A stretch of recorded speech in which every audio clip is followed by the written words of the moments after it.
Hello, Kim. Hi, Jean. How are you? I'm very good. Good. So today, uh, so previously we have talked about the foods with vitamin A and C and D, which can enhance our immune system. Today we will talk about the foods that weaken our immunity. hmm So, in starting with that, I want people to think back for when they were kids, and so this is going to be more useful for people that are probably in their mid 40s and older. But I know when I was growing up as a child, we only ate out as, in a restaurant, probably 3 or 4 times a year. And that was generally for somebody's birthday or maybe on Mother's Day. That was the only time that we were allowed to have soda pop, other than maybe if it was our birthday. And if my dad was in a real good mood, he would let us order a dish of ice cream. And at that time, when you got a dish of ice cream, it was about the size of a tennis ball, so half of a cup. So, Jean, how about you? When you were growing up, did you eat out quite a bit as a family?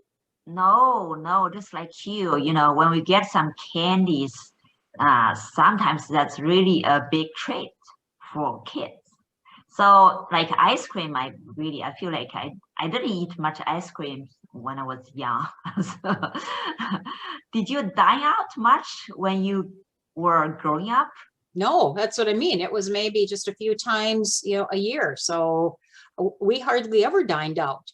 But then you think about how much that has changed.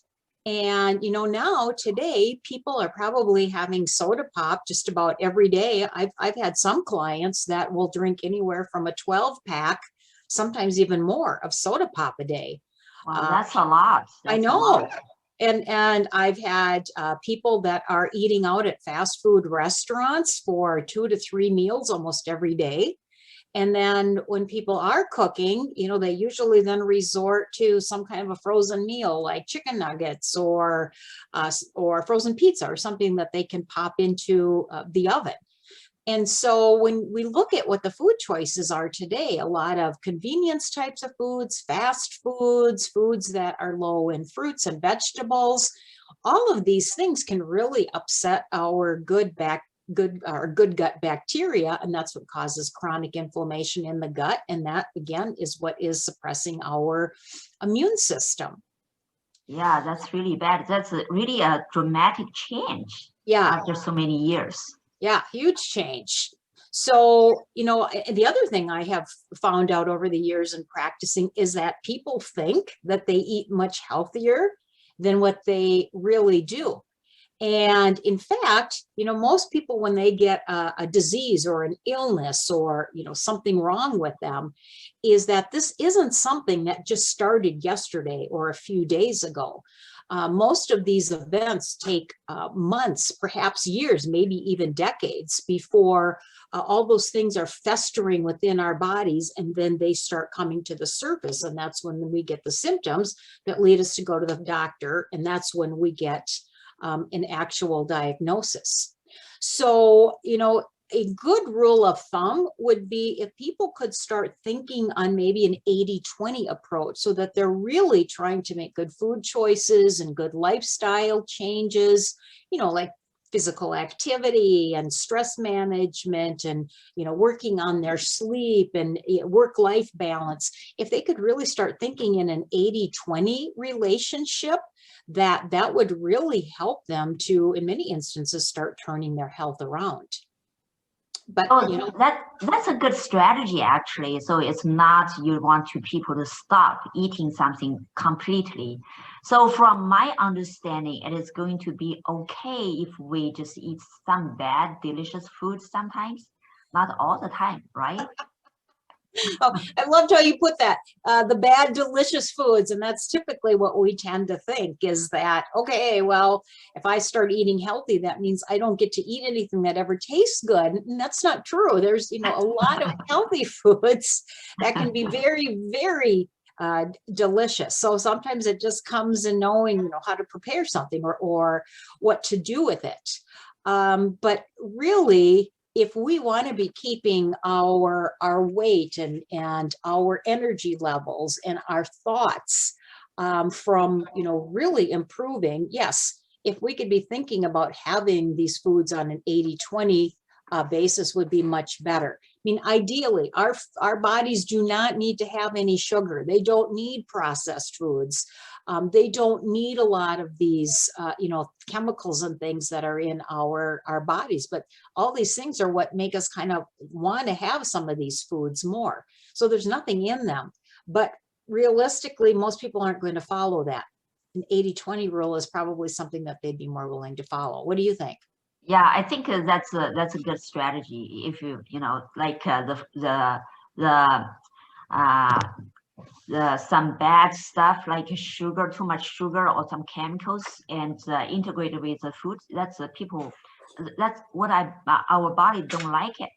But you know, if we use a 20-80, that's easier for people to get a better healthy habit.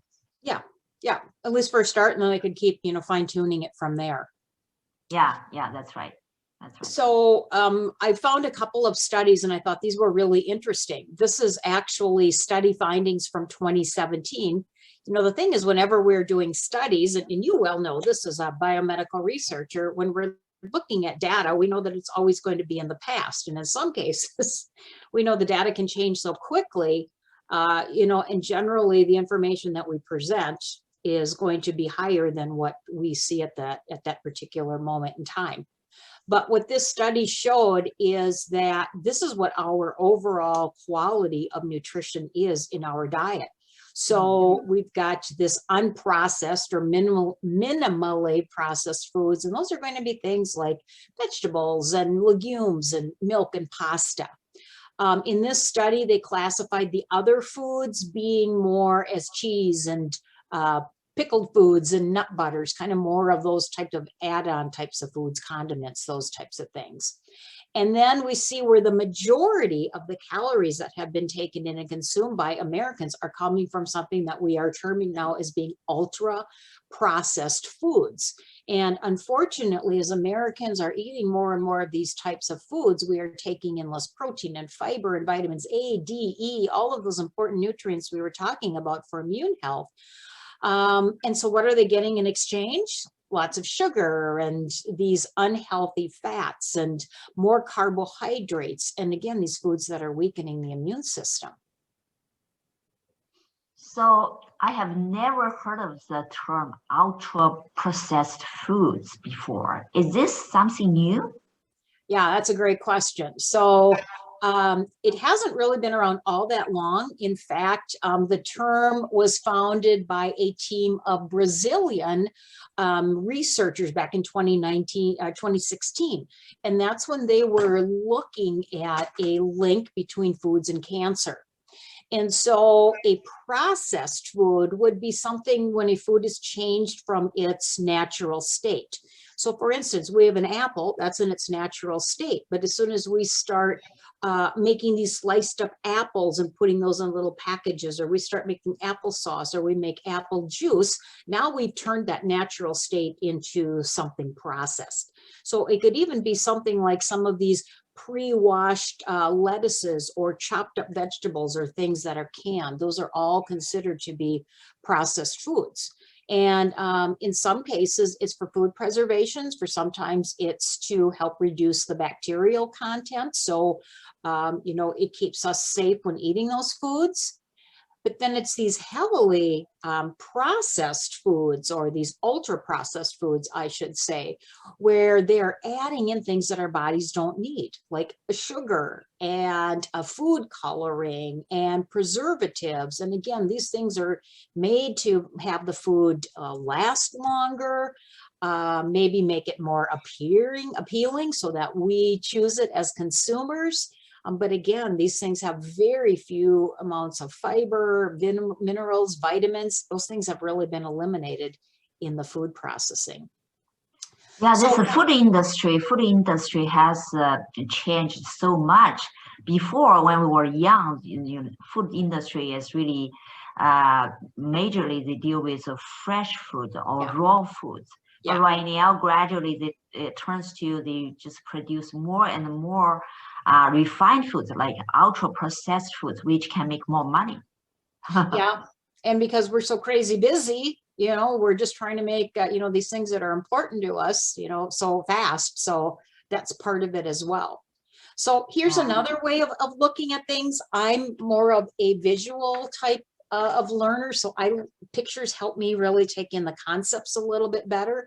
So here's basically what you see is happening when we eat these ultra processed foods. And again, how those are broken down. And when we increase certain things, it's weakening our immunity. When we're decreasing things, it's weakening our immunity. Yeah, so what can people begin doing to reduce their intake of this ultra processed foods? Yeah, good question. So I would say to begin with, a great place to start is with meal planning. And I know that that can take a little bit of time and energy to put forth. But even if we're planning out 1 or 2 meals a week, that can help us make generally much better and healthier food choices when we are making those purchases and making those plans. And in fact, if meal preparation or the meal planning process is something that is just so difficult to initiate or so challenging, that's a service that I can provide along with providing recipes and shopping tips that we can incorporate food sensitivities, allergies, food dislikes to make the process much more simplified. I'd say after meal planning, the next thing is to, again, try to buy food in its most natural state as possible. So let's take carrots, for example. So I always buy my carrots now, as a whole carrot. And then I just peel those myself. And then, so you could do this in advance if you know that you're going to have carrots throughout the meal, or throughout the next several meals or during the week. I would peel them all at once, chop them all up, and then those would be all ready to go for your future meals and snacks, lunches, whatever. And then lastly, I'd say try to make some of your own food favorites. So instead of picking up fried chicken or French fries, find some recipes that call for making oven fried French fries or oven fried chicken, making homemade pizzas with whole grain crusts and cauliflower crusts and those types of things. So these things will be far more healthier and a lot less expensive in the long run as well. That's great. Thank you, Kim, for your information and these tips. So I think we will give a try, at least for myself, I'm going to give a try, following your instruction. One thing at a time, right? Yeah. So, and again, we always like to show the references that we have used in our information. So if you're looking for more information on the topic, this is where we got the majority of it from. So what are we doing next time, Jean? So on Thursday, Heather will be joining me and we will discuss how does sugar affect your immune system. Mm-hmm. So starting from next Monday, actually, February 22nd, we will start a 14-day challenge for sugar concern. This challenge is free. If you are feeling bloated, tired, or just overall kind of sick, sugar could be to blame. Sugar can also lead to heart disease and diabetes over a lifetime. If you are serious about getting your health and sugar habits under control, don't miss out on this opportunity. You will be engaging with a group of individuals who all want to change their ways just as much as you do. Please join us and get a free copy of a sugar elimination meal plan and recipes. Sign up now for the free 14-day challenge sugar concern group at Facebook. Thank you. Looking forward to seeing you next time. Bye. There you go. Bye. Bye.